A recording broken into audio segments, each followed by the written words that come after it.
He was a hungry 12-year-old, knocking on the back door of a McDonald's in Lisbon at 10:30 at night, begging for leftover burgers.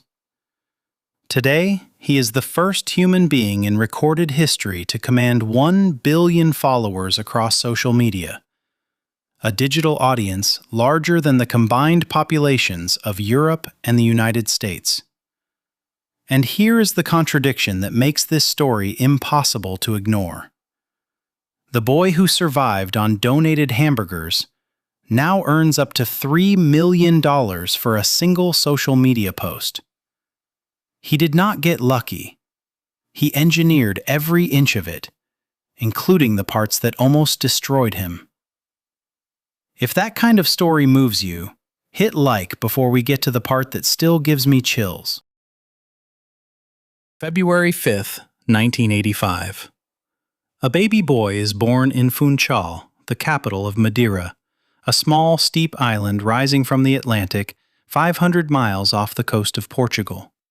His father, José Diniz Aveiro, is a municipal gardener and part-time kit man for the local club, Andorinha. He is also a man shattered by combat service in the Angolan War, battling severe alcoholism that will claim his life before he sees his son's greatest victories. His mother, Maria Dolores dos Santos Aveiro, works as a cook and cleaner. She is so desperate that she asks her doctor to terminate this pregnancy. The doctor refuses. That refusal changes football history.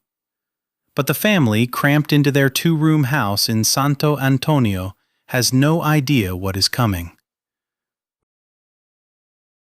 José Diniz gives his son an unusual name, not a traditional Portuguese one. He names him Cristiano Ronaldo, the second name chosen specifically to honor his favorite American actor turned president, Ronald Reagan. A municipal gardener on a small Atlantic island, naming his 4th child after the leader of the free world. It sounds absurd. It is not. That name will one day be the most recognized in the history of sport. But first, the boy has to survive a childhood that is about to get considerably harder, and it starts with a move to the mainland at age 12, alone. 1997. Cristiano is 12 years old. Sporting CP, one of Portugal's 3 biggest clubs, spots something extraordinary in this skinny, quick kid from Madeira and offers him a place at their Lisbon academy. He leaves his family behind and moves 500 miles to the mainland. But Lisbon is expensive, and the academy stipend barely covers basics. Around 10:30 each night, a hungry Cristiano and his teammates walk to the back door of a local McDonald's and knock. 3 women, including Edna Caldas and Paula Letza, quietly hand them the unsold burgers that would otherwise be thrown away. Ronaldo will remember those women for the rest of his life.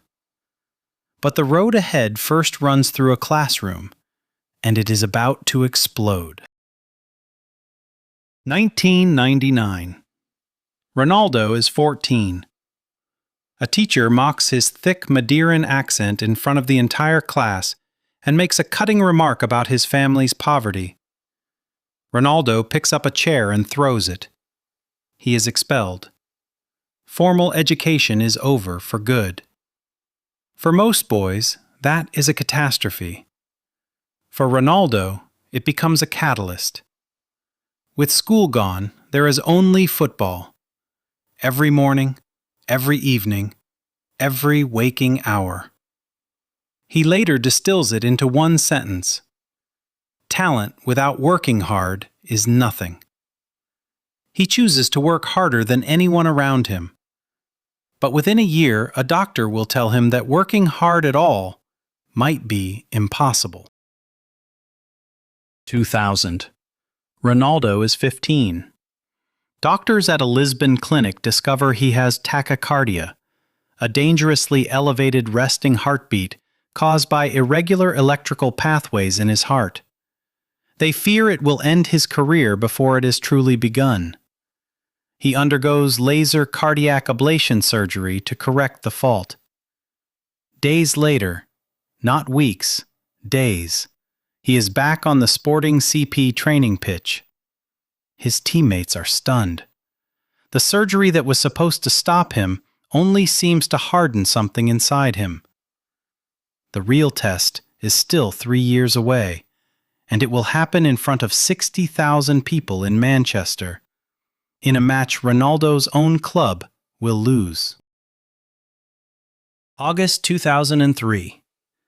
Sir Alex Ferguson flies to Lisbon to watch a pre-season friendly. Sporting CP dismantle his Manchester United side. After the final whistle, Ferguson's own first-team players, Gary Neville, Rio Ferdinand, John O'Shea, crowd him in the corridor and beg him to sign the 18-year-old winger who had tormented them for 90 minutes. Ferguson pays £12 million and hands Ronaldo the number 7 shirt. The shirt worn by Eric Cantona, by David Beckham. The weight of that number is enormous. Ferguson becomes what Ronaldo later calls his father in sport. But the boy is still raw, still flashy, still unfinished. And the transformation that is coming will be brutal. 2008. The transformation is complete.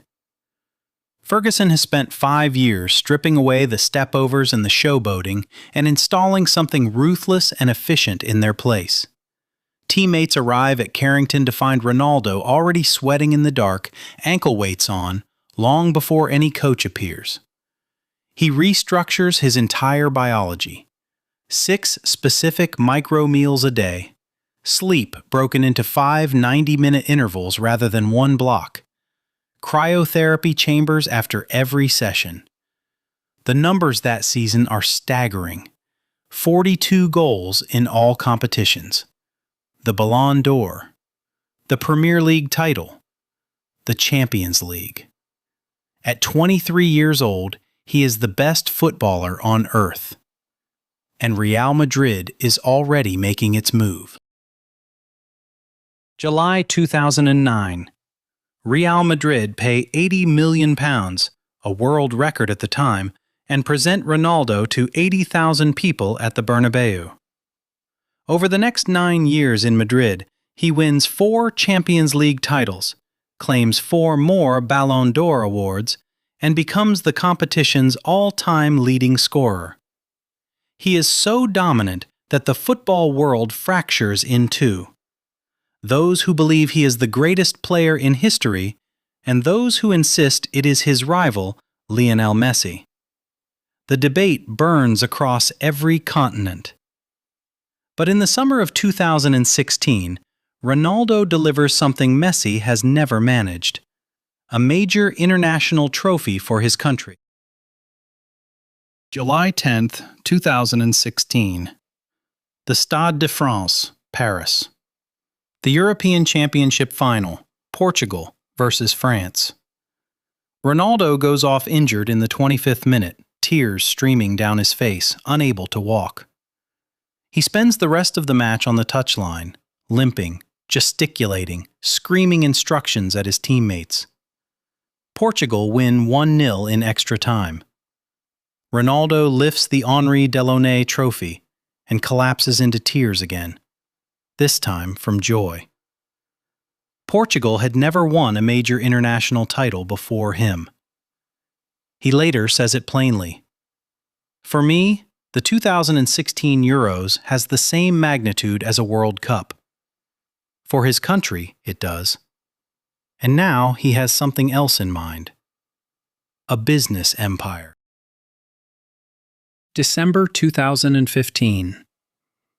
While the football world assumes Ronaldo simply licensed his name to a hotel chain and collected royalties, the reality is far more calculated. He invests €40 million of his own capital for a genuine 50-50 equity stake in the Pestana CR7 chain, taking on real financial risk alongside Portugal's largest hospitality group. Then, during the COVID-19 pandemic, He reads the market collapse as an opportunity. He buys out Pestana's share in the Lisbon property for 8.3 million euros, taking 100% ownership of that location. This is not a celebrity endorsement. This is a man who grew up with nothing, now deploying capital like a seasoned investor. And he is not finished. November 2022. Ronaldo sits down with journalist Piers Morgan and detonates a bomb. He publicly attacks Manchester United's owners and manager Erik ten Hag in a televised interview broadcast globally. His agent of nearly 20 years, Jorge Mendes, had refused to sanction the interview. He knew it would destroy every remaining option in European football. It does. United terminate Ronaldo's contract within days. Mendes and Ronaldo split permanently, a bitter end to 2 decades together. Into that vacuum steps Ricardo Regufe, a former Nike executive, who brokers the deal that shocks the world. $200 million per year. Al Nasser, Saudi Arabia. The critics call it exile. They are wrong. January 2023. Ronaldo lands in Riyadh and signs for Al Nasser at $200 million per year, the largest football contract in history. The critics say it is a retirement home, a gilded cage, the end. Ronaldo says nothing. He scores. And scores again. And then, in August 2024, he launches his YouTube channel, You Are Cristiano. It reaches 10 million subscribers in 12 hours, shattering every record the platform had ever recorded. The boy who knocked on McDonald's back door at 10:30 at night now commands the attention of an audience larger than most nations. And he is still not done. 2026. Cristiano Ronaldo becomes the first human being in recorded history to reach 1 billion combined followers across all social media platforms. The breakdown is staggering. 679 million on Instagram alone. More than 150 million ahead of Lionel Messi. 170 million on Facebook. 115 million on X. 83 million on YouTube. Each sponsored post earns between $2 and $3 million. His total digital audience is larger than the combined populations of Europe and the United States. He is not an athlete who has a media presence. He is a media conglomerate of one, who also happens to still be playing football at 41. July 2026, Dallas, Texas. The FIFA World Cup Round of 16. Portugal lose 1-0 to Spain. The World Cup, the one trophy that always escaped him, escapes him again. Reporters swarm the mix zone. Is this the end? Ronaldo stares into the camera and says, "I will retire when I want to, not when you want me to." And then he adds something that silences the room. "I leave with a clear conscience. I have done everything I could." Portugal had never won a cup before me. He elevated a nation from 0 international titles to a European Championship and a UEFA Nations League. Sometimes the man who gave everything is not measured by what he won, but by what he built from nothing. A boy born into poverty on a steep Atlantic island, who survived on donated McDonald's burgers at 10:30 at night, who threw a chair and got expelled, who had his heart repaired at 15 and was back on the pitch within days, who became the most followed human being in the history of the earth, and who, at 41, still refuses to let anyone else write his ending.